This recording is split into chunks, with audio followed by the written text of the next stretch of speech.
குறைந்த விலை நிறைந்த தரம் தங்கள் தேவைகள் அனைத்தும் ஒரே இடத்தில் ஜெயச்சந்திரன் டெக்ஸ்டைல்ஸ். மதச்சாயம் நான் பூசினேன்னா முதலில் அவர் லெட்டர் ஹெட்லே என்ன பேர் இருக்கு? ஜோசப் விஜய் தான். இதெல்லாம் உங்களோட தேவையில்லாத ஆர்குமெண்ட். நான் சொன்னதில் என்ன உள்நோக்கம் இருக்கு? விஜயகாந்த் வந்தார், கடைசியில் என்னாச்சு? இதை விட கூட்டம் குடித்தவருக்கு அவருக்கும் இவருக்கும் ஒரு வித்தியாசம் இருக்கு. இதுக்கு யார் யார்கிட்ட பணம் வாங்கினார், மொத்தம் எவ்வளவு செலவு, எல்லாத்தையும் கணக்கு ஓப்பனாக கொடுக்க சொல்லுங்க. அக்கௌண்ட்ல காட்டுங்க சார், வெளியிடுங்க sir. First let us see white paper of his எக்ஸ்பெண்டிச்சருங்கிறேன்னா, ஏன்னா நீங்கள் நேர்மைன்னு சொன்னதுனால. யார் பிரிவினைவாதி? மதம் மாறுகிறவர், காசுக்காக மதம் மாறி தன்னுடைய மனைவியை மாற்றுபவர், இவர்களெல்லாம் பிரிவினைவாதி இல்லையா? இந்த மாதிரி சம்பவங்கள் அவர் குடும்பத்தில் நடக்கவில்லையா?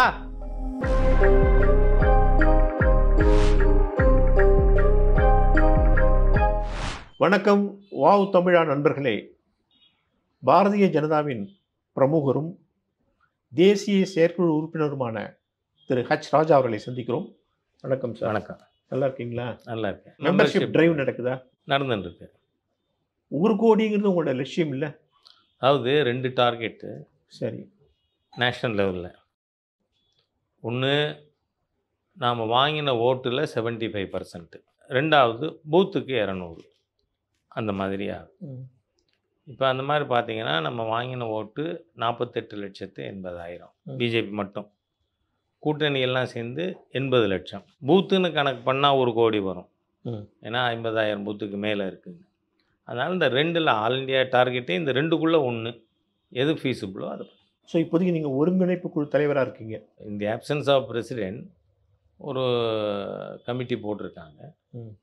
ஐ am made the convener of the committee. Annamalai வந்ததுக்கு அப்புறம் இது டிஸ்பங்க்ட் ஆகிடும் உங்களுக்கு. அந்த ஆப்சன்ஸ்லன்னு சொன்னாலே அர்த்தம் அதுதானே. விஜய் அரசியல் நீங்கள் அரசியல் ஆரம்பிச்சிட்டாரா? ஆரம்பிச்சாரு. என்ன சார் அது? முதல் மாநாடு நடந்திருக்கு. மாநாடு நடந்திருக்கு. முதல் மாநாடு விக்கிரவாண்டியில் நடந்திருக்கு. மோர் தென் 5 lakhsன்னு சொல்கிறாங்க. ஒவ்வொருத்தரும் ஒரு கணக்கு 5-6 lakhs சொல்கிறாங்க. மிகப்பெரிய கூட்டத்தை கூட்டியிருக்காரு. அவருடைய இருப்பை நல்லா காட்டியிருக்காரு. அரசியல் வட்டாரத்தில் பல புருவங்கள் உயர்ந்திருக்கு. நீங்கள் இதை எப்படி பார்க்குறீங்க? நீங்கள் தான் அவரை விஜயை ஜோசப் விஜய்னு ஒரு மதச்சாயம் பூசினீங்கன்னு ஒரு குற்றச்சாட்டு. மதச்சாயம் நான் பூசினேன்னா முதலில் அவர் லெட்டர் ஹெட்லே என்ன பேர் இருக்கு? ஜோசப் விஜய் தான். அந்த லெட்டர் ஹெட்டையே நான் என்னோட பேஜில் போட்டிருந்தேன். ஒருத்தரோட உண்மை பேரை சொன்னால் தப்பாயிடுமா? அதுவும் திரவிடியன் ஸ்டாக் மாதிரி நாம் கருணாநிதியை தட்சிணாமூர்த்தி சொல்ல வேண்டாம், கருணாநிதி சொல்லலாம்ல. அதுவே கருணாநிதின்னு சொல்லக்கூடாது. எல்லாரும் விஜய்னு சொல்லுவோம், நீங்கள் மட்டும் ஜோசப் விஜய். அதில் ஒரு உள்நோக்கம் இருக்குல்ல? ஏன் இருக்கு?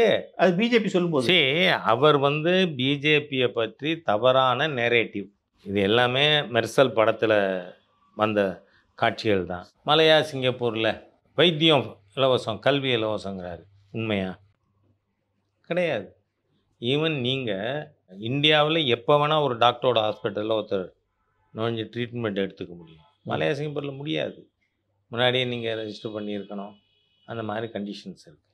ரெண்டாவது, இந்தியாவில் மட்டும்தான் கல்வியும் இலவசம், மருத்துவம் இலவசம். ஏழை எளிய மக்களுக்கு அரசு பள்ளிக்கூடத்தில் கல்வி இலவசம், அரசு மருத்துவமனையில் மருத்துவம் இலவசம்.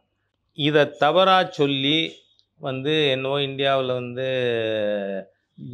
ஜிஎஸ்டியில் எல்லாத்துக்குமே ப்ராடக்ட்டுக்கு 28%ங்கிற மாதிரி 28%ங்கிற ஒரு ஸ்லாப் இருக்குது. பட் அதில் எவ்வளவு கூட்ஸ் அண்ட் சர்வீசஸ் இருக்குது? 3% of the goods and services. So ஒரு பிஜேபிக்கு எதிராக தவறான விஷயம் உண்மையாகவே இருக்குது. இந்தியாவில் அரசு பள்ளிக்கூடம் கிடையாது, அரசு மருத்துவமனை கிடையாது அப்படின்னா நீங்கள் சொல்லலாம். அப்போது ஒரு உள்நோக்கத்தோட தவறான நெரேட்டிவ் ஒருத்தர் செட் பண்ணும் பொழுது அதை தஸ் ஃபார் நோ ஃபர்தர்னு சொல்ல வேண்டிய அவசியம் இருக்குது. ஒரு பார்ட்டியினுடைய நிர்வாகிங்கிற முறையில் நான் அதை சுட்டி காட்டணும். அதனால சுட்டி காட்டியிருக்கேன். அது நான் எப்போதுமே உண்மையை பேசுகிறவன். அவரோட உண்மை பேரை அவரோட லெட்டர் ஹெட்டே போட்டிருக்கேன். நான் பேசினது பொய்யா இருந்தால் நீங்கள் பேசலாம். அவரோட பேர் அதுதான், அதனால் அதை போட்டிருக்கேன். அது லேசாக கொஞ்சம் மத துவேஷத்தை கலப்புறாப்புல. அது எப்படி மத துவேஷம் வரும்? ஏன் ஜார்ஜ் ஃபெர்னாண்டஸ் எங்கள்கிட்ட மந்திரியா இல்லையா? அவர் கவலைப்படலையே. அவர் ஜார்ஜ் ஃபெர்னாண்டஸ்ன்னு சொல்லிட்டார் இல்லையா? அவர்கிட்ட பொய்மை இல்லை, இவர்கிட்ட வாய்மை இல்லை. அதனால நீங்கள் அப்படி பேசுகிறீங்க. அதில் எந்த மதசாயம் இருக்குது? இருந்தால் என்ன? பாரதிய ஜனசங்கத்தை தமிழ்நாட்டில் நிறுவியவர் டாக்டர் வி.கே. ஜான். என்ன தப்பு? Doctor V K. ஜான் துவங்கிய கட்சியில் தான் நான் இன்றைக்கி மெம்பராக இருக்கேன், லீடராக இருக்கேன். அவர் வந்து அந்த வேற்றுமையில பார்க்கறது இல்லை. யாரு? விஜய் எல்லா இங்க கோயிலும் பாருங்க, போறாரு. நான் பார்த்தேன்னா எல்லா கோயிலும் போறாரு, No. நெத்தில பூ வைக்கிறாரு. அவர் சீரடி சாய்பாபாக்கு கோயில் கட்டியிருக்காரு. இங்க பாருங்க, இதெல்லாம் உங்களோட தேவையில்லாத ஆர்கியூமெண்ட். நான் சொன்னதில் என்ன உள்நோக்கம் இருக்குது? அவரோட பேர் சொல்லியிருக்கேன். ஆனால் அவரோட நேரேட்டிவ் பொய். Deliberately anti BJP, anti Modi narrative. அவர்கிட்ட நீங்கள் இந்த கேள்வி யாரும் கேட்க மாட்டேங்கிறீங்க. ஏன் தவறாக போய் இந்த படத்தில் பரப்பினீங்க? விட்ரா பண்ணிக்கணும். யாராவது நிருபர் கேட்டிருக்காங்களா என்ன? Why you Dravidian stock are charging Raja. அதனால் இது தேவையில்லாது, அனாவசியமானது. இது உள்நோக்கம் கொண்டது. ராஜாவை தப்பாக வந்து பப்ளிக்கில் காட்டணும். நான் உண்மையை பேசியிருக்கேன். நான் பேசுனது பொய்யா இருந்தா என்ன வேணா கேளுங்க. ஜோசப் விஜய் இல்லை, நீ தப்பாக சொன்ன சொல்லுங்க. அது இல்லையே. ஒருத்தரோட இயற்பெயர் அவரோட, அதாவது இயற்பெயர் மட்டும் இல்லை, அவர் அந்த பெயரில் தான் தன்னோட லெட்டர் ஹெட்டே வச்சிருக்கார். அவர் அதை உபயோகப்படுத்தி கொண்டு இருக்கார். இப்போ எங்கள் ஊரில் கூத்தக்குடி சண்முகம்னு ஒருத்தர் இருந்தார். அவர் வெறும் கூத்தக்குடியார்னு சொல்லுவாங்க. அவர் தேர்தல் பொழுது என்ன பண்ணுவார்? கூத்தக்குடி சண்முகம் ரெண்டையும் சேர்த்து எழுதிப்பார். அந்த மாதிரி சிலருக்கு உபயோகப்படுத்தாத பேர் கூட இருக்கலாம், ஆனால் இவர் உபயோகப்படுத்துகிறார். அவர் வந்து Joseph Vijay actor and producer அப்படின்னு அவரோட லெட்டர் ஹெட்டில் இந்த பக்கத்தில் ரைட் ஹேண்ட் சைடில் அட்ரஸ். அவர் லெட்டர் ஹெட் இருக்குது, ஓட்டர் ஐடியில் பேர் அப்படி தான் இருக்குது. சரி, அதை சொன்னால் என்ன தப்பு? ஏன் ஒய் யூ ஆர் பெர்டர்ப்டு? அப்போ உங்களுக்கு மோசமான எண்ணம் இருக்குது, அதனால் நீங்கள் ராஜாவை தப்பு சொல்கிறீங்க. சரிதானே? இல்லை, நீங்கள் திடீர்னு ஒன்று சொல்லும்போது இவர் ஏன் இதை சொல்கிறாருங்கிற கொஸ்டின் வருது இல்லை? அதுதான் அப்போ அது பேசுறது. பாருங்க, நான் சொன்னது உண்மையா பொய்யா? அவர் உபயோகப்படுத்தாதா இருந்தா அப்போ கூட இவர் ஏன் அவர் உபயோகமே படுத்தலை, அந்த பேரை ஏன் சொல்கிறாருன்னு கேட்கலாம். ஆனால் உபயோகப்படுத்துகிறார். அவர் லெட்டர் ஹெட்டில் இருக்க அன்றைக்கே நான் போட்டிருக்கேன். நீங்கள் சொன்னது உண்மை, ஆனால் நீங்கள் கிளப்பி விடுறாப்புல இருக்கு. அதெல்லாம் நீங்கள் உங்களோட வந்து மனசுக்குள்ளே இருக்கிற அழுக்கு என்ன அப்படி நினைக்க தோணுது. சரி, ரஜினிகாந்த் ஆன்மீக அரசியல்னு சொன்னார், எடுபடலை. விஜய் வந்து சொல்ற அரசியல் இருக்கு பாருங்க, ஆல்மோஸ்ட். ரஜினிகாந்த் ஆன்மீக அரசியல் சொன்னது எடுபடலைன்னு எப்படி சொல்றீங்க? அவர் வேண்டாம்னு முடிவு பண்ணார், அதை சொல்லுங்க. ஆமா, இப்போவுமே நான் என்ன சொல்றேன், சினிமாலேருந்து வந்திருக்கிறதுங்கிறது he is not the first person. இப்போ விஜயகாந்த் வந்தார், கடைசியில் என்னாச்சு? இதை விட கூட்டம் கூடித்தவருக்கு என்ன, அவருக்கும் இவருக்கும் ஒரு வித்தியாசம் இருக்குது. விஜயகாந்த் அவர்களுக்கு அவருடைய மன்றங்கள் கிட்டத்தட்ட அரசியல் கட்சி கிளை போல் செயல்பட்டது. அந்த மாதிரி இவருக்கு எல்லா இடத்துலையும் கிளை கிடையாது. ஏன்னா நான் வந்து 1980 பிஜேபி ஆரம்பித்து அதில் நான் பயணித்து கொண்டு இருக்கேன். ஒரு தேர்தலில் ஒருவர் வெற்றி பெற வேண்டுமானால் அலையும் இருக்கணும், அமைப்பும் இருக்கணும். நீங்கள் இவர்கிட்ட அமைப்பு பூஜ்ஜியம் இல்லை. எல்லா குக்கிராமலையும் அவருடைய ரசிகர் மன்றம் இருக்கு. அந்த போர்டுக்கு அங்க ஒவ்வொரு சின்ன கிராமத்துல 50 பேர் 100 பேர் இருக்கான். அதுக்கு தான் சந்திரசேகர், அதுதான் அப்படியே கன்வெர்ட் ஆகும். இல்லை கன்வெர்ட் ஆகாது. ஏன் ஆகாது நீங்க சொல்றீங்க? நான் சொல்றேன், ஏன்னா இப்போ விஜய் ரசிகர் மன்றத்தில் இருக்கிற எங்க சொந்தக்காரங்க இருக்காங்க, they are politically BJP supporters. அவங்க நாளைக்கு விஜய்கிட்ட போவாங்களான்னா அதுவும் கேட்டு பார்த்துட்டேன், மாட்டேங்கிறாங்க. We will stay with BJP, not only with BJP. எல்லா அரசியல் கட்சியில் இருக்கிறவங்களும் நடிகர்னு வந்தால் அவரை ஆதரிக்கலாம். நான் கமலஹாசனோட நடிப்பை வெகுந்து பாராட்டுறோம், வியந்து. ஆனால் கமலஹாசனோட பாலிட்டிக்ஸை யாராவது தொட முடியுமா சார்? விஜய் வந்து கமலஹாசனோ சரத்குமாரோ இல்லை சார், அவர் வேற ஒரு மெட்டீரியலுங்கிறது அப்படின்றது உங்கள் அசம்ஷன். இல்லை, பல பேருடைய அசம்ஷன். இல்லைன்னா அவ்வளோ பெரிய கூட்டத்தை கூட்ட முடியாது. கூட்டம் கூட்டுறதுனா எப்படின்னு அவரை கண்ட ஈவன் திராவிட முன்னேற்ற கழகமே லேசாக பயப்படுது. பாருங்க, அருண்டவங்கனுக்கு இருண்டதெல்லாம் பெய்ன்னு சில பேர் பயப்படலாம். ஆனால் ஒரு பொலிட்டிக்கல் ஸ்டாண்டு, ஒரு கட்சி வந்தவுடனே அதை ஒருவர் அந்த கட்சி தலைவர் எப்படி ப்ரெசண்ட் பண்ணுறார் மக்கள் முன்னாடி, இதெல்லாம் கூட முக்கியம். சரி, இந்த கூட்டத்தை என்ன நினைக்கிறீங்க நீங்கள்? அப்படின்னா என்ன அது கூட்டி வரப்பட்ட கூட்டமாக இருக்கும். அதுக்கு பணம் எவ்வளவு செலவாச்சு, நிறைய கேள்விகள். மாரிதாஸ் அவர்கள் அது மாதிரி இருங்க, ஒருத்தர் கூட சொல்லல. இல்லை, நான் அதுதான் பேரை பிரியாணி சொல்லும் பொழுதே கொடுத்தாங்கன்னு நீங்கள் யாருமே சொல்லல. இல்லை, நான் அதில் வந்து தண்ணி போட்டு பாட்டில் கிடந்து அதெல்லாம் படமே வந்திருக்கு சார். நீங்கள் அதெல்லாம் பேச வேண்டாம். நான் அதெல்லாம் ரொம்ப சின்ன விஷயம்னு நினைக்கிறேன். நீங்கள் இல்லைன்னு பேசினா தான், மறுத்து பேசினா நான் அதை சொல்ல வேண்டி வரும். அதனால் நான் என்ன சொல்கிறேன், அந்த கூட்டம் வாக்குகளாக மாறுமா? அந்த கூட்டம் நீங்கள் 4 லட்சம் 5 லட்சம் 6 லட்சம் என்ன வேணால் சொல்லுங்கள். 6 லட்சம் ஓட்டுங்கிறதே இட் இஸ் ஜஸ்ட்டு 1.5% ஓட்டு. அவர் என்ன தாக்கத்தை ஏற்படுத்துவார்? ஒரு அரசியல் கட்சி ஒருத்தர் துவங்குறார், அதுவும் இப்போ தமிழ்நாட்டில் இருக்கிற சூழ்நிலையில் அந்த அரசியல் கட்சி வித்தியாசமானதாக மக்களுக்கு தெரியணும். இது இல்லையே, பழைய கல்லு புதிய முந்தை.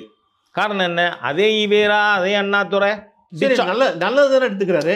எது அந்த பெரியாருடைய கடவுள் மறுப்பு கொள்கை நான் ஏற்கலைங்கிறாரு. என்ன சார் பேசுகிறீங்க? ஈவேராவோட கடவுள் மறுப்பை கொள்கை மாத்திரம் தானா? அவரோட சோஷியல் திங்கிங் போகிறான். நான் வந்து புஸ்தகம் சொல்கிறேன், பக்கம் சொல்கிறேன், படிங்க. படிக்காமல் அரசியலில் வந்து கேள்வியை கேட்கக்கூடாது. அதாவது தமிழர் தலைவர் ஈவேரா அப்படின்னு புஸ்தகம் 35வது பக்கம் முதல் பேரா என்ன சொல்லுது? இவர் தினந்தோறும் விலைமாதர் வீடு புகுந்து வருவார், கூட்டாளிகளோடு போய் கும்மாளம் அடிப்பார், காவிரி ஆற்றங்கரையில் விலைமாதர்களோடு கும்மாளம் அடிக்கும் பொழுது மனைவி நாகம்மையை விட்டு சோறு சமைத்து அவங்க அனுப்ப சொல்லுவார். அப்போ இது எல்லா விதத்திலையும் பார்ப்போம். அதுக்கு ஃபார்வேர்டு இவர்கிட்ட வந்து காட்டி, முகவுரையில் சாமி சிதம்பரனாரே எழுதுகிறார், நான் இதை ஈவேரா அவர்களிடம் காட்டி அப்ரூவல் வாங்கி பிரசுரிக்கிறேன்னு. இந்த விஷயங்கள் வந்து நீங்கள் பார்த்தீங்கன்னா சத்யராஜ் நடித்த பெரியார் படம் இருக்குல்ல, முதல் சீன் என்ன? முதல் சீனே ஈவேரா விலைமாதர் வீட்டில் உட்கார்ந்திருப்பது. பெரியாருடைய கருத்துக்கள் நிறைய டிஸ்டார்டடாக வந்திருக்கு. டிஸ்டார்டட் இல்லை, திஸ் இஸ் பக்கா. அதனால தான் சொன்னேன்னா, சத்யராஜ் நடித்த பெரியார் படத்தின் முதல் காட்சியே ஈவேரா விலைமாதர் வீட்டில் இருப்பது. அதனால் நான் என்ன சொல்கிறேன், அதை Vijay ஏற்றுப்பாரா? when you accept a person you have to accept him in totality. அவர் வந்து பெரியாருடைய அத்தனையும் ஏற்றுப்பேன்னு சொல்லலை. பெரியாருடைய நல்ல விஷயங்கள் நிறைய ஏற்றுப்பா, ஆனால் இதை மட்டும் அது என்னன்னு சொல்லலையே. அது இனிமேல் அதனால தான் சொல்கிறேன், குழப்பவாதியாக இருக்கிறார், குழப்பவாதியாக எனக்கு தோன்றுகிறார். ஏன்னா ஈவேரா யார்? It's an one more established fact. நான் இது பற்றி துக்ளக் மற்ற எல்லா பத்திரிகையிலையும் எழுதினேன். துக்ளக்கும் தினமலருக்கும் மட்டும்தான் துணிச்சல் இருந்தது. ஏன்னா நடத்துகிறவங்க துணிச்சலான ஆட்கள். மற்ற வந்து திராவிடியன் ஸ்டாக் அடிமைகள் இதை பிரசுரிக்கலை. என்னது? 1944 தீகாவுனுடைய முதல் மாநாட்டில் வந்து ஈவேரா தலைமையில் CN அண்ணாதுரை கொண்டு வந்த தீர்மானம், வெள்ளையன் வெளியேற வேண்டுமாம் காந்தியார் சொல்லுகிறார். காந்தியாருக்கு நல்ல பைத்தியம் பிடித்திருக்கிறது. இவர் பைத்தியத்திற்கு வைத்தியம் பார்க்கக்கூட இங்கிலாந்து தேசத்திலிருந்தான் வைத்தியரை வரவழைக்க வேண்டும். வெள்ளையன் வெளியேறிவிட்டால் விஞ்ஞானம் வெளியேறிவிடும். கார் ஓடாது, பஸ் ஓடாது, இந்தியாவால் ஒரு குண்டூசி கூட தயாரிக்க முடியாது. ஆகவே வெள்ளையன் வெளியேறக்கூடாது. அப்படியே வெளியேறுவதாக இருந்தால் லண்டனில் இருந்து கொண்டாவது சென்னை ராஜதானியை ஆள வேண்டும் என தீர்மானம் போட்ட வெள்ளை கூலி, ஆங்கிலேயன் எடுபிடி ஈவேரா. ஆனால் இன்னொரு பக்கத்தில் இருக்கிறது யாரு? எங்கள் வேலு நாச்சியார் வீரமங்கை. ஆங்கிலேயரை போர் புரிந்து விரட்டி அடித்து இழந்த சிவகங்கை சமஸ்தானத்தை மீண்டும் கைப்பற்றிய ஒரு தேசபக்தி இருக்கின்ற வீரமங்கை. அவரையும் நீங்கள் படம் போடுவீங்க, இந்த வெள்ளையும் கைக்கூலியும் படம் போடுவீங்களா? What is this? Are you not totally a confused person? அதனால் இவரால் தெளிவாக ஒரு கொள்கையை கூட சூஸ் பண்ண முடியலை. That's why he will fail. I tell you, you will see. 26 ஒன்றும் அதிக நாள் இல்லை, 20 months away. இந்த கொள்கைகள் இருக்கட்டும் ஒரு பக்கம், நீங்கள் சொல்கிறது நேர்மையான ஆட்சி அவர்கள் கொடுக்க முடியாது. நீ நம்புறீங்க? நேர்மையான ஆட்சி கொடுக்கணும்னா கொள்கையில் தெளிவு இருக்கணும். ஏன்னா அவர் வந்து பணத்துக்காக அரசியலுக்கு வரல, பணத்தை விட்டுட்டு வர்றாரு அப்படின்னு உங்களுக்கு எப்படி தெரியும் சார்? இதுக்கு யார் யார்கிட்ட பணம் வாங்கினார், மொத்தம் எவ்வளவு செலவு, எல்லாத்தையும் கணக்கு ஓப்பனாக கொடுக்க சொல்லுங்க. நான் அரசியலில் இருக்கிறவன், இந்த மாதிரி கூட்டம் கூட்ட இவர் பண்ணியிருக்கிறதுக்கு என்ன செலவு பண்ணியிருப்பாரு எனக்கு அனுமானிக்க முடியும். அவர் ஏற்கனவே நிறைய சம்பாதிச்சுக்கிற ஒரு படத்தை அக்கௌண்ட்ல காட்டுங்க சார், வெளியிடுங்க சார். இல்லை first let us see white paper of his எக்ஸ்பெண்டிச்சருங்கிறேன்னா. ஏன்னா நீங்கள் நேர்மைன்னு சொன்னதுனால. இப்போ ஏன்னா கமல்ஹாசன் அப்படித்தான் சொன்னார், டிவியை போட்டு உடைச்சார். இன்னைக்கு ஒரு ராஜ்யசபா சீட்டு எதிர்காலத்தில் கையில் இன்னைக்கு வாங்க இல்லை, எதிர்காலத்தில் தர்றேன்னு சொன்னதுக்கே டார்ச் லைட்டை வீசி போட்டாரா இல்லையா? So we have seen such big actors. இவர் என்ன கமலஹாசனை விட பெரிய ஆக்டரா? அதுவும் இல்லை. கமலஹாசனோட பெரிய ஆக்டர் இல்லை, கமலஹாசனோட பெரிய மாசு இல்லை அவர். பாருங்க, அப்படித்தான் எல்லாரும். திரு சிவாஜி கணேசன் அவர்களை விட பெரிய மாசு இருந்த ஒரு தலைவர் உண்டா? இன்றைக்கி நான் சிவாஜி கணேசன் அவர்களுக்கு ரசிகன். பட்டு ஜானகி அம்மாவோட கூட்டணி போட்டும் அவரால் ஒரு சீட்டு கூட ஜெயிக்க முடியல. அது தட் இஸ் ரியாலிட்டி. நீங்கள் வந்து விஜய் அந்த லிஸ்ட்டில் சேர்க்க முடியாது. நான் சொல்கிறேன், அதை விட மோசமான லிஸ்ட்டாக இருக்கலாம். விஜய் வந்து படத்தில் ஒரு ஆக்டராக தான் இருந்தார், ஒரு என்டர்டெய்னர். ஆனால் விஜயகாந்த் அவர்கள் அப்படி இல்லை. படத்திலேயே சமூக மாற்றங்களை கொண்டு வருவதற்கான ரமணா போன்ற படங்கள் ஒரு டார்கெட்டட் அவருடைய ஓட்டு பேங்குக்கு இது பண்ணி செஞ்சார். அப்படியுமே அவரை தவிர யாரும் ஜெயிக்க முடியலையே. ஆகவே பாலிட்டிக்ஸுங்கிறது இது ஏதோ நேற்று மழை பெஞ்சுது அதனால நீங்கள் காலாமழிச்சதுன்னு நடக்காது. என்னை பொறுத்தவரை ரீசன்ட் இந்த ஒரு 20 இயர்ஸில் பாலிட்டிக்ஸில் ஒரு பேக்ரவுண்டோட தயாரிப்போடு இறங்கி, ஆனால் இன் 2 decades இன்றைக்கி எடுபட முடியாமல் போனதுங்கிறது தேமுதிக. அது கண் முன்னாடி இருக்குது. எல்லாரும் எம்ஜிஆர் இல்லை. எம்ஜிஆரும் திராவிட முன்னேற்ற கழகத்தில் பல ஆண்டுகள் பயணித்தார். அப்பையும் நான் சொல்கிறேன், விஜய் அவர்கள் எப்படி வேணாலும் கேரக்டர் இருந்தால் அது ஒத்துப்பார். நான் எதுவுமே வந்து ப்ரெஜுடிஸ்டாக பேசவே விரும்பலை. எம்ஜிஆர் அப்படி இல்லை. எம்ஜிஆர் சிகரெட்டு கூட பிடிக்க மாட்டார். அது அந்த காலம், இது இந்த காலம். இந்த காலத்தில் எல்லாத்தையும் ஏற்றுக்கிறாங்க. இங்கே அப்படின்னா மக்களை வந்து குடிகாரனாக்கி கெடுத்துட்ட சமுதாயம். இந்த காலத்தில் வந்து அந்த அந்த இமேஜ்லாம் தேவையில்லை. திரையில் அந்த இமேஜுகள்லாம் அந்த காலம் அப்படின்னு நீங்கள் நினைக்கிறீங்க. நான் அதனால தான் ரீசெண்டாக 2 decadesக்குள்ளே நடந்ததையும் சொல்கிறேன். நான் மக்களுக்கு இவர் இன்னி வரை என்ன செஞ்சுருக்கார், என்ன போராட்டம் நடத்தியிருக்கார்? அதுக்காக தான் இனிமேல் செய்யணும், நான் சம்பாதிச்சேன், இனிமேல் நான் செய்யணும்னு நினைக்கிறார். அது பாருங்க, இனிமே செய்யணும்னு நினைச்சு நாளைக்கு மேலைக்கு வாக்கப்படுறேன் கழுத்தை சும்மா இருன்னு சொன்ன மாதிரியா என்ன இவர் வந்து சொன்னா மக்கள் ஏத்துப்பாங்க அப்படின்னு நினைக்கிறீங்க? அவர் 68 வயசுல அந்த காரியத்தை செஞ்சா நீங்க சொல்றதை ஒத்துக்கிறேன். அவர் 50 வயசுல பீக் ஆஃப் ஹிஸ் கேரியர்ல இருக்கும்போது வேற வந்து வெளியில வந்து சார், நான் என்ன சொல்றேன், சார்ட்டர்ட் அக்கௌண்டா இருக்கும்பொழுது நாம வந்து ஒரு லெவலுக்கு போகிறோம், அதை விட்டுட்டு ஆஃபீஸை பூட்டிட்டு கட்சிக்கு வரோம். அந்த மாதிரி கூட இல்லை. நான் கட்சிக்கு வந்து பல 10 ஆண்டுகள் ஆகுது, பல 10 ஆண்டுகள். 80ல் கட்சி ஆரம்பித்தவன். இவர் அப்படியெல்லாம் he has not worked for public. சாதாரண ஏழை எளிய மக்களுக்காக நான் போராடினேன், ஜெயிலில் இருந்தேன், நான் ஒரு சித்தாந்தத்துக்காக ஃபைட் பண்ணியிருக்கேன். அது எதுவுமே இவர் கிளைம் பண்ண முடியாது. அதனால தான் அவர் என்ன பண்ணுறார், இந்த ஆங்கிலேயனை விரட்டி அடித்த வேலு நாச்சியார் அவர்களையும் ஆங்கிலேயன் கைக்கூலியாக இருந்து, ஏன்னா என்னது it's part of recorded history. நான் சொல்கிறது 44ல் அந்த தீர்மானத்தை அப்படியே பப்ளிஷ் பண்ணாலும் ஹிந்து பத்திரிகை ஆஃபீஸை நொறுக்கினாங்க தீகா ரவுடிகள். நடக்கலைன்னு சொல்ல முடியாது. ஆகவே அந்த மாதிரியாக இவர் ஒரு குழப்பவாதி, தெளிந்த சிந்தனை இவரிடம் இல்லை அப்படிங்கிறது நமக்கு தெரியுது.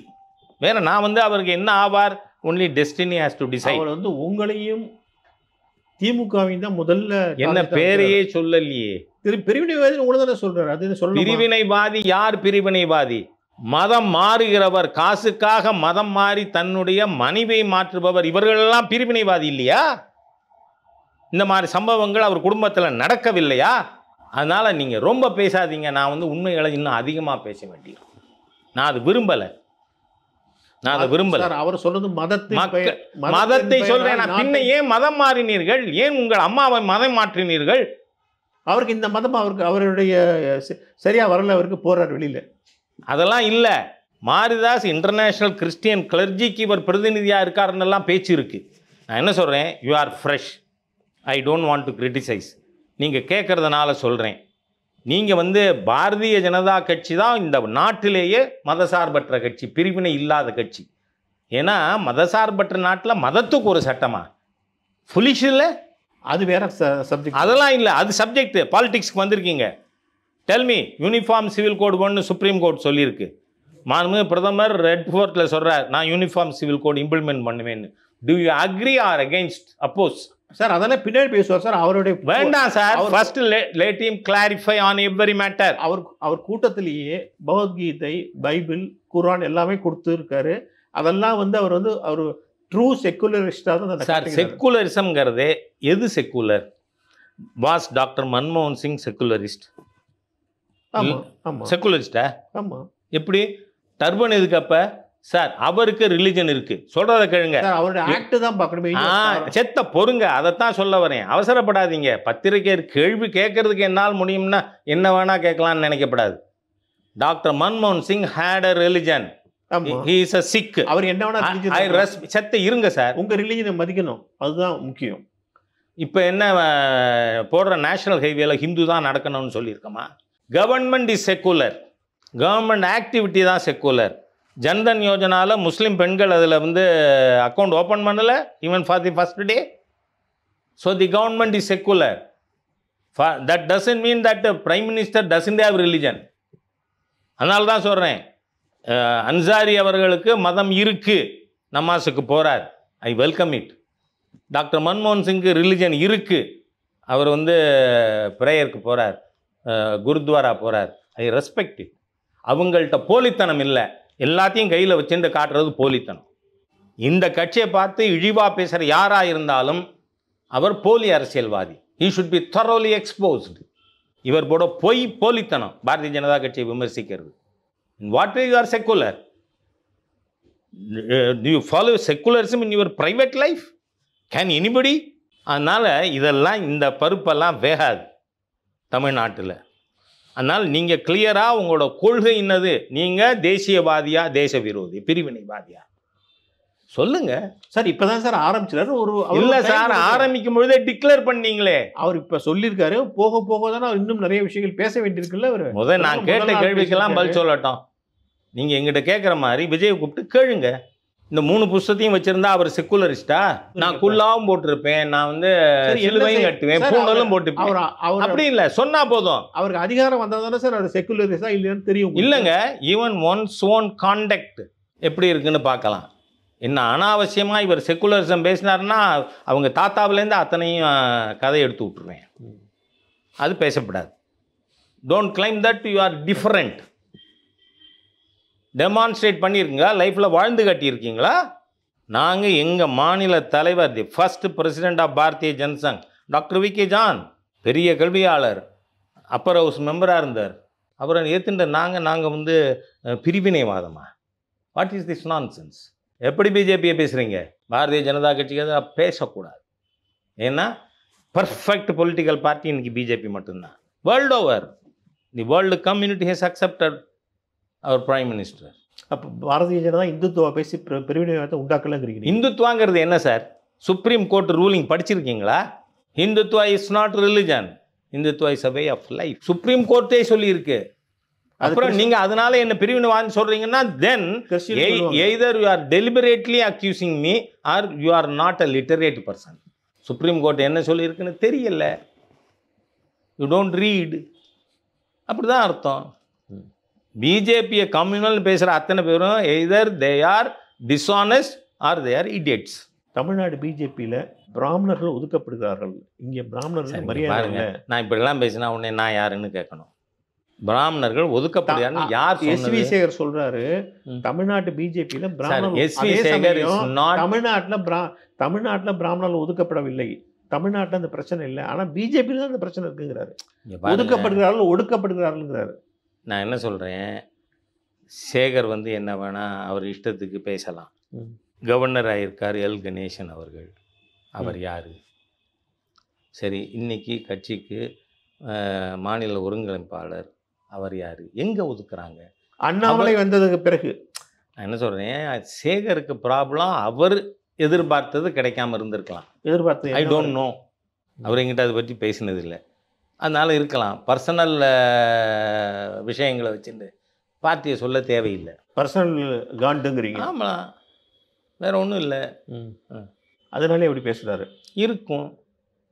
ஏன்னா பேசுகிறதுக்கு நியாயம் இல்லை, ஆனால் பேசுகிறார். அப்போ என்னவா இருக்கும்? அதான் காரணமாக இருக்கும். அண்ணாமலை வந்ததுக்கப்புறம் கட்சி விறுவிறுன்னு வளருது அப்படின்னு ஒரு இமேஜ் ஏற்படுத்துறாங்க. அந்த எலெக்ஷனில் ஒன்றும் காணுமே.